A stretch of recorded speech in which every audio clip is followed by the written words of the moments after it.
दोस्तों आप लोगों ने देख लिया होगा कि फिलहाल जमीन सर्वे को लेकर के दिन पे दिन काफी ज्यादा मामले बहुत ज्यादा बढ़ रहे हैं।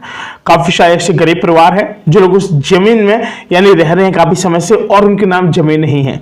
सर्वे के तहत उन सभी गरीब परिवारों का घर छीन लिया जाएगा। अगर सरकार घर छीनती है तो इनके लिए कुछ आवास की भी व्यवस्था जरूर करना चाहिए। मैं तो यही कहूंगा कि अगर कोई बेचारा गरीब है और काफी समय से बेचारा रह रहा है तो उसकी तो वैसे क्या धड़कन बहुत ज्यादा तेज हो गई, तो सब लोग गांव का जो लोग होते हैं वो लोग घेराव कर लेते हैं किसका, सर्वे करने वालों का। तो सर्वे पर रोक भी लगा दी गई है। अब काफी जगह पर सर्वे अभी जारी है तो उस जगह पे भी अब जो रोक है वो धीमे धीमे लगना शुरू हो जाएगी। यानी रोक लगे किस वजह से, इसका एक मेन कारण है। क्या होता था कि जो सर्वे की टीम जाती थी तो सर्वे की टीम को चारों तरफ से घेर लिया जाता था, तो वो लोग डर नहीं लगते थे।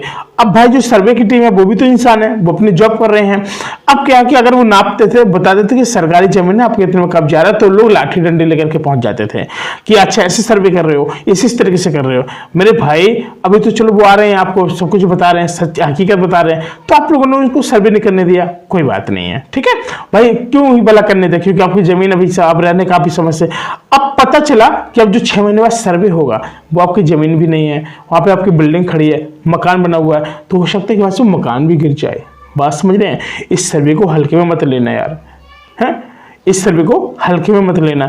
काफी लोगों को लग रहा है कि नहीं ये तो कोई दिक्कत वाली बात नहीं, सरकार है और सरकार को सोच समझ के कर देगी। नहीं मेरे भाई, सरकार के भरोसे मत बैठना। अगर जो अगर आपका हक है तो आप उससे अपना मांगना, और अगर आपका हक नहीं है तो भाई सब कुछ नहीं कर सकते।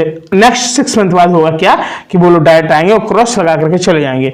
क्रॉस लगाने को मतलब समझ रहे हो ना कि यानी इतनी चीज सरकार की और यहाँ सब इन सभी पे मतलब बुलडोजर वगैरह चल जाता है। तो इन सब चीजों पर ध्यान देना पड़ता है। जैसे बिहार में नीतीश जी की सरकार है तो अभी लोग क्या कह रहे हैं कि वैसे ही लोग अपने तरीके से काम कर रहे हैं। इनका कहना है कि अगर 6 महीने के अंदर लोगों ने अगर यहाँ पे हिसाब किताब नहीं किया, जमीन का कुछ भी मसौदा वगैरह नहीं किया, तो हम लोग इस जमीन को यहाँ पर नहीं रहने देंगे। सीधी बात है, सरकारी जमीन वो आपकी नहीं है, वो सरकार की है। यानी कह सकते कि भाई साहब उस पर सीधे सीधे कुछ भी हो सकता है। अब जो हमारे काफी सारे गरीब परिवार जिनके दादा दादी नाना नानी परदादा दादी वो लोग क्या किया, अपने बच्चों के लिए कुछ यहाँ पे जमीन पे अपने घर मकान बना के गए हुए थे कि चलो एक सपना है कि हमारे बच्चे यहाँ पर रह लेंगे, बहुत अच्छी तरह सुकून से जिंदगी जी लेंगे। लेकिन कब क्या पता कि सरकार का कब क्या मूड बदल जाए, कब क्या हो जाए कि पता नहीं है, कब किस रूप में यहाँ पर बुलडोजर चल के चला जाए। तो मैं तो ये कहूंगा कि अगर 6 महीने का जो टाइम है अपनी अपनी अभी व्यवस्थाएं जरूर कर लें, क्योंकि सरकार का भाई साहब कोई ठिकाना नहीं रहता है। मैं आपको रियलिटी बोल रहा हूँ, ठीक है। और वीडियो पर पहले तो वीडियो को लाइक करना, चैनल को सब्सक्राइब कर लेना, ठीक है। मैं आपको बता दूं कि भाई क्या हुआ कि कई बार मैंने देखा है कि काफी जो गरीब परिवार है वो लोग चाहते हैं कि भाई साहब वो वोट भी देते हैं सरकार को, सब कुछ देते हैं, लेकिन सरकार जब अब एक्शन में आती है ना अपने, तो वहां से कुछ नहीं रखा रहता। चाहे आप समाजवादी पार्टी को, चाहे बीजेपी की हो, चाहे आप किसी भी पार्टी को, चाहे आप लंडन वाली पार्टी के किसी भी पार्टी को, वैसे समझ रहे हैं। तो यहाँ पे ये नहीं मैटर करता कि आप नीतीश जी की पार्टी से, लालू जी की पार्टी से, रूल इज रूल, नियम नियम है। वहां पर सर्वे में नहीं देखा जाता आप किसके आदमी हो, उससे कोई डजन मैटर, उससे कोई फर्क नहीं पड़ता है। और यहाँ पर जो सरकार का नियम है इसमें भाई से कोई सांसद विधायक भी कुछ नहीं कर सकते, आप किसी से भी लिंक लगा लो, कुछ नहीं, नियम आ गया तो आ गया, वो सभी लोगों के लिए है।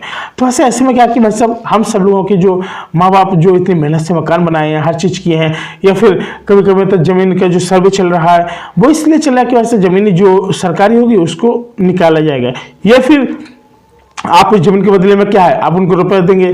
तो देखो वो रुपए लेने वाली नहीं है। मान के चलो अगर आपके घर में कहाँ से होते हो ट्रेन जानी है तो आपको जितना चाहो आपको उतनी रकम देंगे। अगर आप उस सरकार की जमीन से आपका मकान पहले से बना है तो उस मकान को ढहा दिया जाएगा और गिरा दिया जाएगा। बात समझ रहे हैं? तो आप लोग थोड़ा संभल के रहें और 6 महीने की जो टाइम मिला है अपनी व्यवस्था कर लें, बहुत जल्द कर लें, क्योंकि ये जो सर्वे है ये कभी फिर से शुरू हो सकता है। क्योंकि देखिए सरकार है, सरकार का क्या मतलब है, वो बैठी है 6 महीने तक, ठीक है, का ये कि 1 साल तक चले जाए, लेकिन बताया तो यही गया कि वैसे 6 महीने बाद फिर से इस पर सारी चीज़ें प्रोसेस होंगी। तो आप थोड़ा सोच समझ के रहें और भली बातें से चले तो बहुत ज़्यादा बेटर रहेगा। बात समझ रहे? कोई जानकारी है चाहिए तो आपको कमेंट करके जरूर बताएं, मैं आपके साथ हमेशा जुड़ रहा हूँ। तब तक के लिए नमस्कार, अगले वीडियो फिर मिलेंगे।